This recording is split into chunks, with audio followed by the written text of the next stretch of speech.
A Wisconsin boy and an NFL player are proving diabetes can't stop anyone from becoming an athlete. Thanks for joining us. I'm Nancy Youssef. And I'm Daniel Woodruff. Medical experts say right now more than 200,000 people under the age of 20 have diabetes in the United States.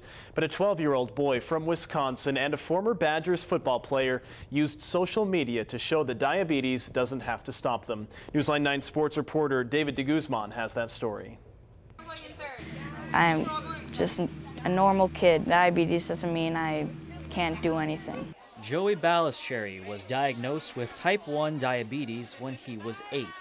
Type 1 diabetes is a autoimmune disease where for some reason their pancreas is not producing insulin.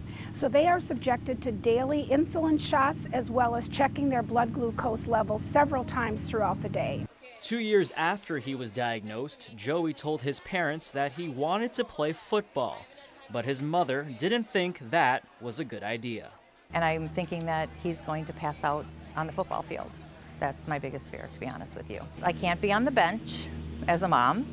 I can't be telling him to check his blood sugar because he's got a helmet on. Determined to play, Joey found out that former Badgers tight end Jake Byrne also has diabetes. So I kind of did some research on him and found him on Facebook and kind of talked to him. I didn't really think that he would actually answer back to me, so when he did, it was really, really cool. And I get this email from this kid named Jake Byrne. He told me basically, let Joey do whatever he wants to do. Type 1 diabetes, it shouldn't hold him back. With his mom's permission, Joey took the field. He wears a device called the Omnipod that attaches to his body and provides insulin. It's still scary. I admit it's still, that aspect hasn't changed for me as a mom, but sorry.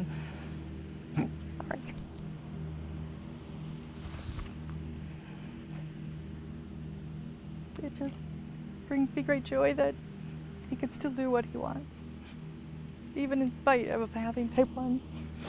It's awesome because you don't really focus about diabetes at all when you're on the field. You're just focusing on the football and stuff. So Joey is currently the Wisconsin Youth Ambassador for the American Diabetes Association. He recently shared his story with other kids that have the disease at a camp in Rosholt. And I think that kids look up to Joey, even his friends who don't have type 1 diabetes, they just think that he's a rock star. Well, Joey also plays basketball, as you can see right there behind me. He says he still keeps in touch with Jake Byrne, who, by the way, plays for the Houston Texans now. Joey says his dream is to play for the Badgers, and he's taking the next step this week, participating in a football camp at a high school in his area. Reporting for Newsline 9 Sports, I'm David de Guzman.